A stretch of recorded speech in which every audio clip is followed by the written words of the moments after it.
નમસ્તે, કેમ છો બધાની? મારી channel Mrs Poonam Yadav cutting and સોલ્યુશનમાં તમારું સ્વાગત છે। આજે સરસ મજાનો વિડીયો લઈને આવીશું ભાઈઓ બહેનો, જે આપણે શોર્ટ ટોપ આપણે જીન્સ ઉપર પહેરી શકીએ, ક્રોપ ટોપ ઉપર પહેરી શકીએ એવું શોર્ટ ટોપ તમને શીખવાડીશ। બહેનોની રિક્વેસ્ટ ઘણા ટાઈમથી આવતી કે મેડમ તમે જીન્સ ઉપર પહેરવાનું શોર્ટ ટોપ બનાવતા શીખવાડો, તો આજે સુંદર મજાનો વિડીયો લઈને આવીશું બહેનો કે તમે આ રીતે આપણે કોઈ બી કાપડ હોય, તમે સાડી હોય તમારી પાસે જૂની તો સાડીમાંથી, કોઈ આવી રીતના વર્કવાળું કાપડ હોય તેમાંથી, કે કોઈ બી તમારી 2 મીટર હોય કાપડ તો તમે સરળ રીતે એમાં 1.5 મીટર હોય તોય ચાલે, તમારી નાની બેબી હોય તો। મારે ફ્રીલવાળું બનાવવાનું છે, પાછળ આપણે ચેનવાળું ને સુંદર મજાની પેટર્નવાળું આપણે બનાવવાનું છે।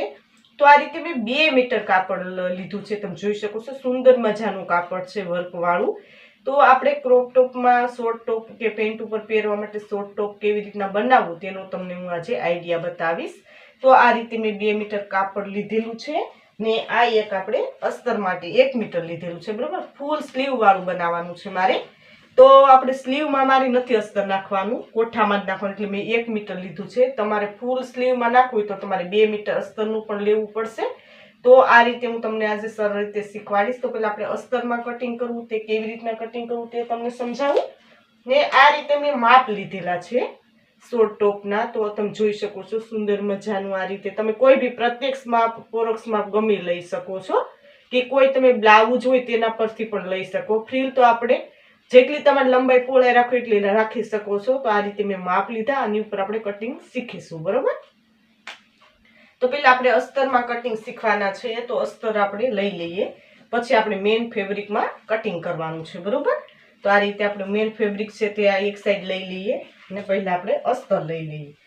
હવે અસ્તરમાં હું બતાવું તે રીતે તમારે કટિંગ કરતા શીખવાનું છે। આ રીતે આપણે જેટલી સાતી પહોળાઈ હોય એનાથી તમારે 1 થી 1.5 થી 2 ઇંચ વધારે કાપડ રાખી ને પછી તમારે આ રીતે ફોલ્ડ કરવાનું છે, આ રીતે। તો મારે 36 ની કમર છે, બરોબર।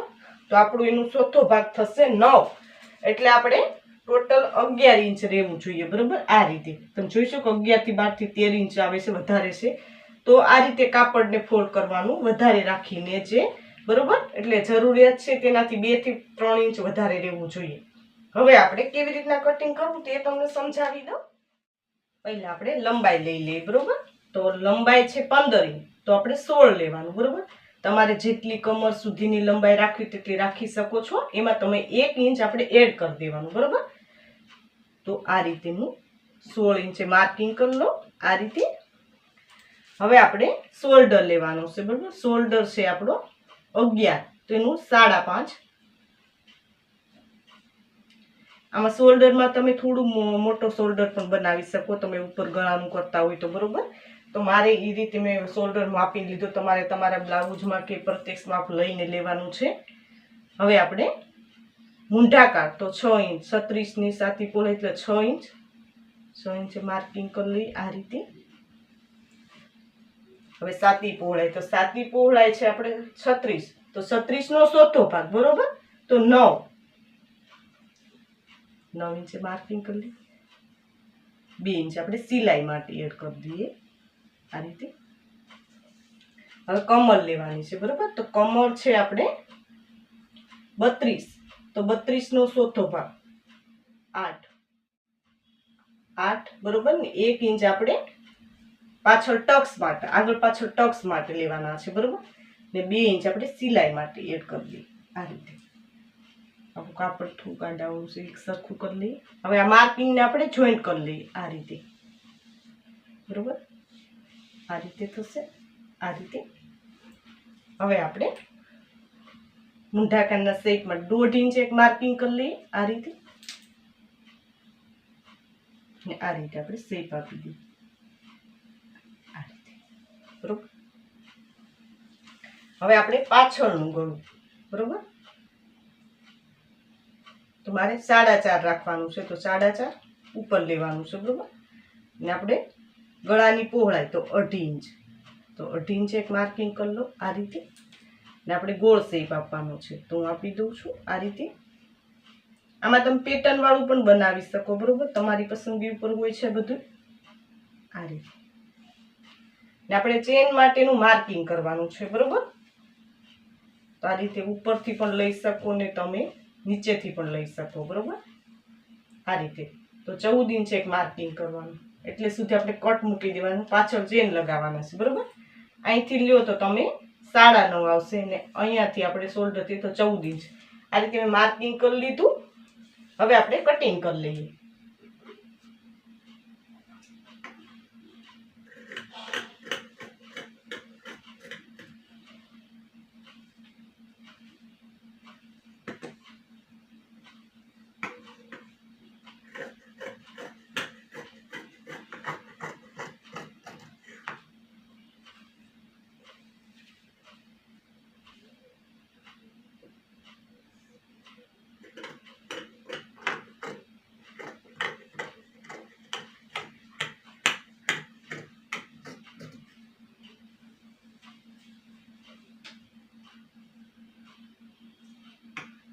આ રીતે ગળાના ભાગે પણ કટિંગ કરી લઈએ.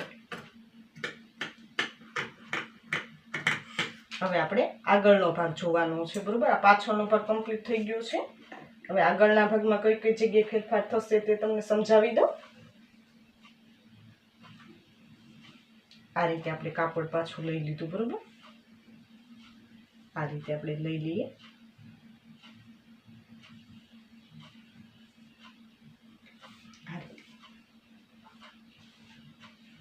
હવે આ ભાગ છે તેને આ રીતે રાખી દઈએ, બરોબર.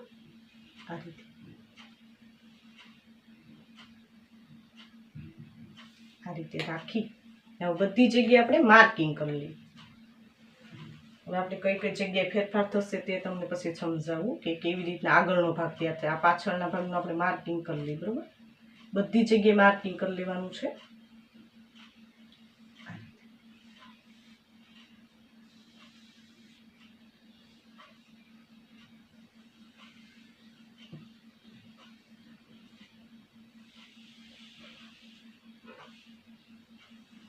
આ રીતે, બરોબર. મેં બધી જગ્યાએ માર્કિંગ કરી લીધું.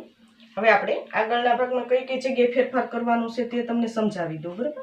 હવે આપણે પહેલા મૂંઢાકારમાં ફેરફાર થશે, કેમ કે આપણો આગળનો શેપ છે.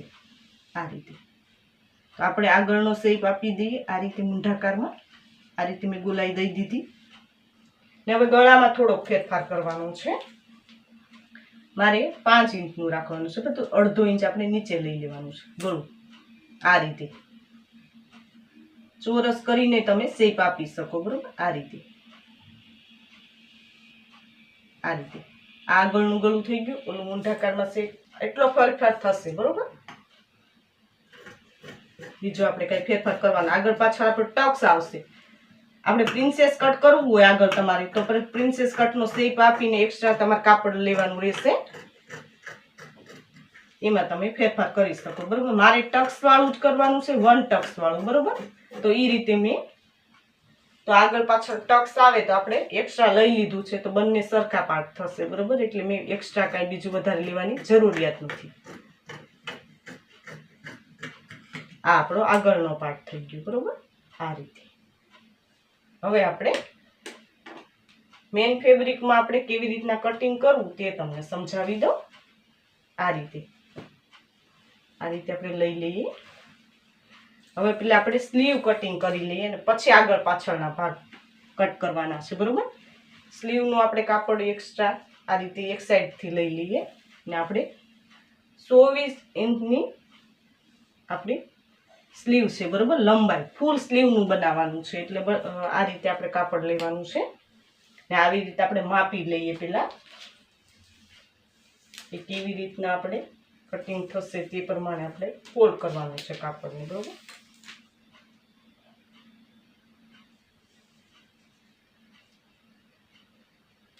આ રીતે આપણે આ રીતે ફોલ્ડ કરવું પડશે, બરોબર. એક વખત ફોલ્ડ કરી બીજી વખત, બરોબર. આ રીતે આપણે ફોલ્ડ કરવું પડે. પહેલા સ્લીવનું કટિંગ કરવાનું છે. આ રીતે તો આપણે 24 ઇંચની આપણી લંબાઈ છે સ્લીવની, બરોબર. તો 24 ઇંચ લઈ લઈએ. આ રીતે 24 ઇંચની લંબાઈ તો 24 ઇંચ એક માર્કિંગ કરી લઈએ આ રીતે એક માર્કિંગ કરી લીધું, બરોબર ને આ રીતે. એક્સ્ટ્રા આપણે 1.5 ઇંચ અહીંયા લઈ લેવાનું પટ્ટી ફોલ્ડ કરવા માટે. તો મેં 1.5 ઇંચ પ્લેન કાપડ છે ત્યાં રાખેલું છે. હવે આપણે મૂંઢાકાર માપી લઈએ, બરોબર. તો મૂંઢાકાર આપણે આ પાછળનો ભાગ લેવાનો છે.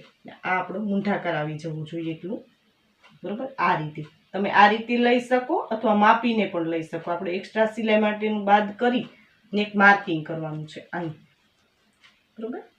આ રીતે માપીને લઈને તમે લેવું હોય તો આ રીતે માપવાનું, બરોબર. મૂંઢાકારને આ રીતે માપી લેવાનું. તો 9.5, બરોબર. તો ટોટલ આપણે અહીં 9.5 આવી જવું જોઈએ આપણા મૂંઢાકારમાં. તમે જોઈ શકો આ રીતે તમે જોઈ શકો છો. મોરી આપણે ટોટલ આપણી 8 ઇંચની હતી, તો મેં 4 ઇંચને વધારે એક્સ્ટ્રા આપણે 2 ઇંચ રાખેલું છે, 4 ઇંચ આ રીતે. તો આ રીતે મેં સ્લીવ કટિંગ કરી લીધી છે. તમે જોઈ શકો છો આગળનો શેપ આ રીતે કટિંગ કરીને આપણે કમ્પ્લીટ કરી લીધી. આ રીતે આપણી સ્લીવ તૈયાર થશે. હવે આપણે મેઇન ફેબ્રિકમાં આ રીતે કેવી રીતના બંને પાર્ટ કાઢવાના છે એ તે બતાવી દઉં તમને. તો આ રીતે આપણું ફેબ્રિક છે ત્યાં આપણે આગળ પાછળના ભાગ કાઢવાના છે. આ વધેલું કાપડ છે ત્યાંથી. તો હવે કેવી રીતના પાથરવું તે તમને સમજાવી દઉં. એક વખત ગળીમાં આપણું કાપડ છે, બરોબર. તો આપણે આગળ પાછળના ભાગ લઈ લઈએ. આ રીતે આપણે રાખી દઈએ, બરોબર. આ આપણો પાછળનો ભાગ છે. તો આ રીતે રાખી વધારે રાખીને માર્કિંગ કરવાનું છે. ને આ આપણો આગળનો ભાગ છે આ રીતે. તો આ રીતે બંને પાર્ટ મેં રાખી દીધા. ને વધારે થોડું કાપડ રાખીને માર્કિંગ કરીને કટિંગ કરવાનું છે. ફક્ત આપણે વધારે કાપડ રાખીને કટિંગ જ કરવાનું છે, જે આ માપ છે તે પ્રમાણે. તો કટિંગ કરી લઉં છું. આ રીતે તમે જોઈ શકો છો આપણે બંને પાર્ટનું કટિંગ કરી લીધું છે. હવે આપણે નીચેની આપણે ફરતી ફ્રીલ લગાવવાની, ઝૂલ લગાવવાની છે, બરોબર. તો એનું કાપડ વધેલું છે તેમાંથી કટ કરવાનું છે. તો કેવી રીતના કટિંગ કરવું તે તમને સમજાવી દઉં. આ રીતે 4 પાર્ટનું છે, બરોબર. આટલો પાર્ટ આપણે વધેલો છે. તો જેટલું કાપડ વધેલું છે તેટલું આપણે લઈ લેવાનું છે. તો એની પહોળાઈ છે 6.5 ને આ રીતે લંબાઈ 4 પાર્ટમાં તો 18 છે, બરોબર. તો જેટલું કાપડ વધે તેટલું તમારે આ રીતે લઈ લેવાનું છે. ને આપણે ફરતી ફ્રીલ લગાવવાની છે, એટલા માટે આપણે આ રીતે કટિંગ કરી લઈએ. તો આ જેટલું આપણું પ્લેન છે એટલું કાપડ કટ કરી લઈએ. બાકી ફ્રીલમાં આપણે ઉપયોગ કરી લેવાનો છે, બરોબર. નેક્સ્ટ વિડીયોમાં હું આની સિલાઈ બતાવીશ કે કેવી રીતના તમારે સિલાઈ કરવાની છે. તો સુંદર મજાનું તમે સિલાઈ પણ શીખી શકશો. આ રીતે શોર્ટ ટોપનું આ રીતે તમે જોઈ શકો છો. આ ફ્રીલ માટેનું કાપડ આપણે કટ કરી લીધું. આ રીતે થશે. આ રીતે વચ્ચેથી આપણે કટ મારી દેવાનું. બંને સાઈડ આપણે એક ભાગની ફ્રીલ બનાવી લેવાની. એટલું કાપડ તમારે વધારે હોય તો વધારે પણ લઈ શકો, તો વધારે ચપટી આવશે, બરોબર. આ રીતે આપણે કમ્પ્લીટ થઈ ગયું છે આપણે આગળ પાછળના ભાગ આ રીતે. ને આ આપણે ફૂલ સ્લીવ, બરોબર. આ રીતે મેં કમ્પ્લીટ કરીને તમને બતાવી દીધું કે કેવી રીતના તમારે શોર્ટ ટોપ બનાવવું હોય તો તમારે કેવી રીતના કટિંગ કરવું તમને સરળ રીતે સમજાવવાની કોશિશ કરી છે. ને આ રીતે ભાઈઓ બહેનોએ ઓનલાઈન ફરમા દેવાનું સ્ટાર્ટ કરેલું છે. તો નીચે વોટ્સઅપ નંબર આપેલા છે, તેમાં કોલ કરીને મગાવી શકો છો. તેમાં કટોરીવાળા, પ્રિન્સેસ ટક્સવાળા કે ડ્રેસ બ્લાઉઝના પેટર્નવાળા કોઈ બી તમે મગાવી શકો છો. અમે કાપડમાં આપીએ છીએ. ને હજી સુધી અમારી ચેનલને સબસ્ક્રાઈબ ન કરી તો સબસ્ક્રાઈબ કરી લેજો. નોટિફિકેશન બેલ પર ઓલ કરજો. આ વિડીયો લાઇક કરજો અને કોમેન્ટ બોક્સ જરૂર કોમેન્ટ કરજો ભાઈઓ બહેન કે વિડીયો તમને કેવો લાગ્યો. આ વિડીયો જો ખૂબ ધન્યવાદ.